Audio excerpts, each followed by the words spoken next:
This channel does not promote any violent, harmful, or illegal activities. All content provided by this channel is meant for an educational purpose only.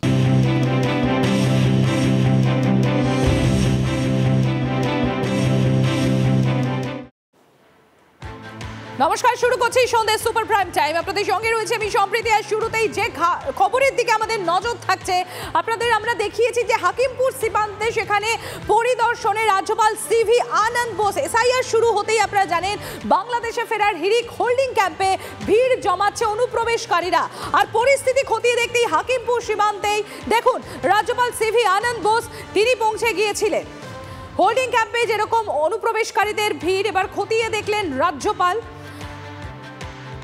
আমাদের সঙ্গে রয়েছেন আমার সহকর্মী সায়ন্ত। আমি একবার সায়ন্তর কাছে চলে যাবো। সায়ন্ত, হাকিমপুর সীমান্তে সেখানে পৌঁছে গিয়েছেন রাজ্যপাল, তিনি কথা বলছেন সেখানে যারা রয়েছেন সেই অনুপ্রবেশকারীদের সঙ্গে। কি চলছিল ওখানে, কি রকম পরিবেশ দেখলেন?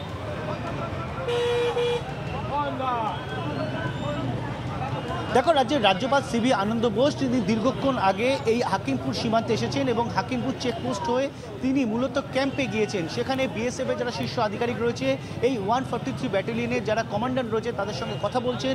মূলত বিএসএফের তরফে কতটা সতর্কতামূলক ব্যবস্থা নেওয়া হচ্ছে, কোনো অপ্রীতিকর ঘটনা ঘটছে কিনা, বা এখনও পর্যন্ত কতজনকে বাংলাদেশের ভূখণ্ডের দিকে পাঠানো সম্ভবপর হয়েছে, কতজন লাইন দিয়ে রয়েছে, এই গোটা বিষয়টি কিন্তু রাজ্যের রাজ্যপাল জেনে নিয়েছেন বিএসএফ আধিকারিকদের কাছ থেকে। আমি একবার ছবিটা দেখাতে বলবো সুদেবরায়কে। দেখো, এইটা আমরা যেখানে দাঁড়িয়ে আছি হাকিমপুর চেকপোস্ট, এখান থেকে 1 কিলোমিটার দূরে হচ্ছে ভারত বাংলাদেশ বর্ডার, এবং সেখানে এখন বর্তমানে রাজ্যপাল গিয়েছেন। সেখানে ক্যাম্পে বসে তিনি বিএসএফ আধিকারিকদের সঙ্গে যেমন কথা বলছেন, তেমনই যারা বিএসএফের যারা কর্তা তাদের সঙ্গে পুরো সতর্কতামূলক ব্যবস্থাও তিনি খতিয়ে দেখেন। একই সঙ্গে যারা ক্যাম্পে এখনও পর্যন্ত বসে রয়েছেন, যারা এখনও বাংলাদেশের দিকে যেতে পারেননি, তারা কোথায় কোথায় রয়েছেন সেই বিষয়টা কিন্তু জেনে নিচ্ছেন। এবং যে চেকপোস্টে আমরা দাঁড়িয়ে রয়েছি, যে চেকপোস্টে কিন্তু মূলত গ্রামের বাসিন্দাদের অত্যন্ত ভালোভাবে তল্লাশি করার পর কিন্তু বিএসএফের যারা জওয়ান রয়েছে তারা অন্য দিকে যেতে দিচ্ছে, অর্থাৎ এটা ভারতীয় ভূখণ্ডের দিকে দাঁড়িয়ে আছে। নজর রাখো আপাতত। তোমাকে ধন্যবাদ। এখন রাজ্যপাল যাচ্ছেন হচ্ছে পুশ ব্যাক দেখতে, হ্যাঁ, আবার মুখ্যমন্ত্রী পুল ব্যাক করতে চাইবেন কিনা সেটা দেখার বিষয়। আমি বুঝতে পারলাম না রাজ্যপাল ওখানে গিয়ে কী করবেন।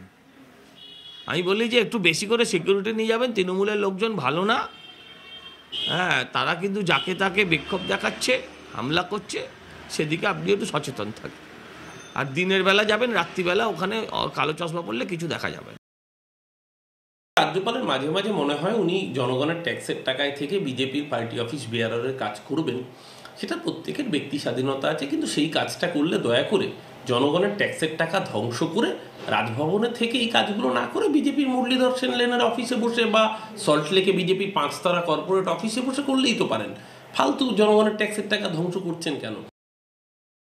পশ্চিমবঙ্গের রাজ্যপালের দায়িত্ব কি সেটাই কখনো ভুলে যায় বলে আমার মনে হয়। রাজ্যপাল কি করবে সেখানটায় গিয়ে জানা নেই। যেতেই পারে রাজ্যপাল বেড়াতে। এত বছর পশ্চিমবঙ্গে 3 বছর হয়ে গেল, রাজ্যপাল কোনো অনুপ্রবেশ সমস্যা নিয়ে কোনো আলোচনা করেছে কারোর সঙ্গে? অবৈধ অনুপ্রবেশকারী যারা, সেটা সামলানোর জন্য কারোর সঙ্গে আলোচনা করেছে?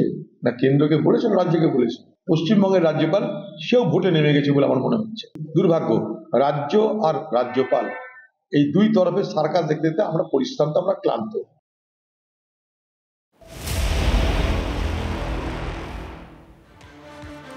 এসআইআর চলছে, আর এসআইআর আবহে আপনাদের চলুন একটু উত্তরপ্রদেশে নিয়ে যাই। কারণ সেখানকার মুখ্যমন্ত্রী যোগী আদিত্যনাথ তিনি প্রতিটি রাজ্যে ডিটেনশন ক্যাম্প তৈরির, প্রতিটি জেলায় ডিটেনশন ক্যাম্প তৈরির নির্দেশ তিনি দিয়েছেন।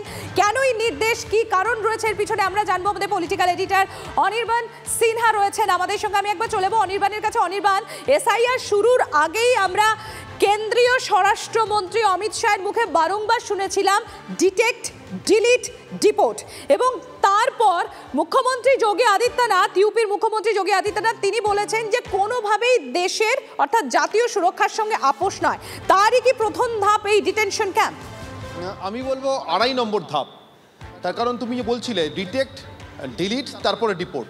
ডিটেক্ট, ডিলিট আর ডিপোর্টের মাঝখানে, মানে ডিটেক্ট হলো অর্থাৎ এসআইআর করবার সময় ধরা পড়লো, যে এদেশের নাগরিক নয়, ভোটার হিসেবে অবৈধভাবে ছিল, বিদেশের নাগরিক, এখানে ঢুকে পড়েছিল, তাহলে ডিটেক্ট হলো, তারপর ডিলিট হলো, তালিকা থেকে নাম বাদ গেল, এবার ডিপোর্ট হবে। এই ডিটেক্ট ডিলিটের পর কিন্তু ডিপোর্টের আগে কোথায় থাকবে? তাদের জন্যই এই ডিটেনশন ক্যাম্প বানাচ্ছেন যোগী আদিত্যনাথের সরকার, অন্তত সেরকমই নির্দেশ উত্তরপ্রদেশ প্রশাসনের। পশ্চিমবঙ্গের সঙ্গে যে 12টি রাজ্যের এসআইআর হচ্ছে তার মধ্যে উত্তরপ্রদেশ রয়েছে। এর আগে বিহারে এসআইআর করতে গিয়ে কিছু বিদেশি নাগরিক চিহ্নিত হয়েছে, যদিও তাদের সংখ্যাটা নির্বাচন কমিশন স্পষ্ট করে বলেনি। কিন্তু পশ্চিমবঙ্গের ক্ষেত্রে আমরা দেখতে পাচ্ছি বিভিন্ন সীমান্তে ভিড়গুলো। তুমি একটু আগেই দেখাচ্ছিলে রাজ্যপাল গিয়েছেন হাকিমপুর সীমান্তে, এবং উত্তরবঙ্গ বিভিন্ন অঞ্চলে সীমান্তগুলোতে এরকম দেশে ফেরার মানে বাংলাদেশিদের দেশে ফেরার হিড়িক। উত্তরপ্রদেশে ধরা পড়লে কিন্তু এরকম চুপচাপ দেশে ফিরে যাওয়া যাবে না, বা এখানে যেরকম বিভিন্ন বসতি অঞ্চল খালি করে লোকে ফিরে যাচ্ছে, তালাবন্ধ বাড়ি পড়ে থাকছে, এটা হবে না। যোগী আদিত্যনাথের সরকার ধরবে এবং ডিপোর্ট করবে, কিন্তু তার মাঝখানে তার আগে ডিটেনশন ক্যাম্পে রাখবে। সম্প্রীতি। ধন্যবাদ অনির্বাণ। যোগী সরকার অনুপ্রবেশকারীদের ডিটেনশন ক্যাম্প করবে বলছে। আনন্দ হওয়ার কথা, জ্বালা হওয়ার কথা তো নয়। এ রাজ্যের মতন তো আর কলোনি বানিয়ে দেবে না, এ রাজ্যের মতন কলোনি বানিয়ে দেবে না, ডিটেনশন ক্যাম্প করবে বা জেলে ভরবে, এটাই তো হওয়া উচিত। অনুপ্রবেশকারীদের জায়গা তো আর গুলশন কলোনি হতে পারে না, অনুপ্রবেশকারীদের জায়গা তো আর নিউ টাউনের সেক্টর 5 হতে পারে না, অনুপ্রবেশকারীদের বাসস্থান কোনো ব্রিজের নিচে হতে পারে না। অনুপ্রবেশ করলে হয় জেলে যেতে হবে, নয় ডিটেনশন ক্যাম্পে যেতে হবে। এনকাউন্টার হবে না যে এটাই ভাগ্য ভালো অনুপ্রবেশকারীদের জন্য। যোগী জানেন যে ওনার রাজ্যে অবৈধ অনুপ্রবেশকারী আছে, তাই জন্য উনি করেছেন। আমাদের রাজ্যে অবৈধ অনুপ্রবেশকারী নেই। এখানে ডিটেনশন ক্যাম্পের নামে এনআরসি করতে গেলে বাংলার মানুষ ঘুচিয়ে দেবে, বাংলার মানুষ বুঝিয়ে দেবে। এ রাজ্যের মানুষের উপর যদি বুলডোজার চালানো হয়। ত্রিপুরায়, আসামে আমরা দেখেছি 19 লাখ মানুষের নাম বাদ দিয়েছিল এনআরসি লিস্টে, তাতে এমনকি বিশ্ববিদ্যালয়ের প্রাক্তন উপাচার্য থেকে রাষ্ট্রপতির আত্মীয় তাদের নাম বাদ দিয়েছিল। ভারতবর্ষের মানুষ এই অসভ্যতামি দেখেছে। 19 লক্ষ মানুষের মধ্যে 13 লক্ষ হিন্দু বাঙালির নাম বাদ দিয়েছিল, যাদেরকে ডিটেনশন ক্যাম্পে পড়েছিল। এই অসভ্যতামি বাংলার মানুষ বরদাস্ত করবে না। ডিটেনশন ক্যাম্প ছাড়াও যারা বিদেশি তাদেরকে অন্য আইনে জেলে ভরা যায়। বহরমপুর সেন্ট্রাল জেলে যান, অনেক বাংলাদেশি জেলে ভরে আছে, তার ডিটেনশন ক্যাম্প না, জেলে আছে। তারা যখন বেল পাবে চলে যাবে বাড়ি। সেরকম পরিযায়ী শ্রমিকরাও তাই। ডিটেনশন ক্যাম্প মানে কি? জেল, ছোট জেল একটা, বেল নেমে চলে আসবে। জেলের সঙ্গে বেলের সম্পর্ক, সেরকম ডিটেনশন ক্যাম্পের সঙ্গে জেলের বেলের সম্পর্ক আছে। স্কুল থেকে বাড়ি ফেরার পথে দুর্ঘটনা, পুকুরে গাড়ি উল্টে মৃত্যু হলো 3 ছাত্রের। উলুবেড়িয়ার বাহিরা এলাকার ঘটনা। ছুটির পর গাড়িতে করে বাড়ি ফিরছিল এক বেসরকারি স্কুলের 5 পড়ুয়া। হঠাৎই নিয়ন্ত্রণ হারিয়ে গ্রামেরই এক পুকুরে উল্টে যায় গাড়ি। ঘটনাস্থলে মৃত্যু হয় 3 জন। আপনারা দেখতে পাচ্ছেন সেই ছবি। মর্মান্তিক দুর্ঘটনার শিকার স্কুল পড়ুয়ারা। এই গাড়িতে করে বাড়ি ফিরছিল স্কুল ছুটির পর 5 পড়ুয়া, এবং ঘটনাস্থলে 3 জনের মৃত্যু। হঠাৎ করে নিয়ন্ত্রণ হারিয়ে এই গাড়িটি উল্টে যায় গ্রামের এই পুকুরে। গাড়িটা জলের মধ্যে ডুবন্ত অবস্থায়, সবাই মিলে ঝাঁপিয়ে পড়ে বাচ্চাগুলোকে কোনোরকম রিকভারি করা হয়। রিকভারি করিয়ে তারপর 3 জনকে সবাইকে হসপিটালে পাঠানো হয়। পাঠাবার পরে জানতে পারি 3 জন এক্সপায়ার করে গেছে অলরেডি বাচ্চা। এই গাড়িটা প্রতিদিন নিয়ে যায়, মনে হলো 10 জন ছাত্র নিয়ে যায়, প্রায় নিয়ে যায়, আজকে নিয়ে আসছিল। গাড়িটার মধ্যে ড্রাইভারের কিছু প্রবলেম হয়েছে যতটা সম্ভব। আমি তো শুনলাম এসে ড্রাইভারের নাকি বুকে কি স্ট্রোক না কি টাইপ হয়েছে, ও নিয়ে ঘুরে পড়ে গেছে। বহরমপুরে বেসরকারি হাসপাতালে দুষ্কৃতী তাণ্ডব। হঠাৎ হাসপাতালে ভিতরে ঢুকে ভাঙচুর, চিকিৎসায় গাফিলতির অভিযোগে রীতিমতো তাণ্ডব চলে বহরমপুরের বেসরকারি হাসপাতালে। দেখুন সেই ছবি। এবার আপনাদের সামনে তুলে ধরবো সিসিটিভি ফুটেজও। দেখুন কিভাবে বাইরে থেকে দুষ্কৃতী ঢুকে তাণ্ডব চালাচ্ছে বহরমপুরের এই বেসরকারি হাসপাতালে। 25-30 জন ছেলে দেখলাম চলে এলো, আমাদের সিকিউরিটি সহ আমরা দৌড়ে গেলাম।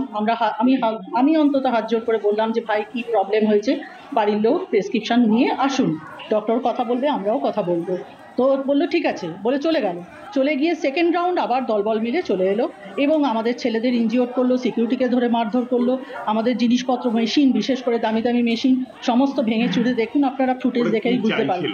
জানি না এক্স্যাক্ট, আমরা এখনো ক্লিয়ার নই।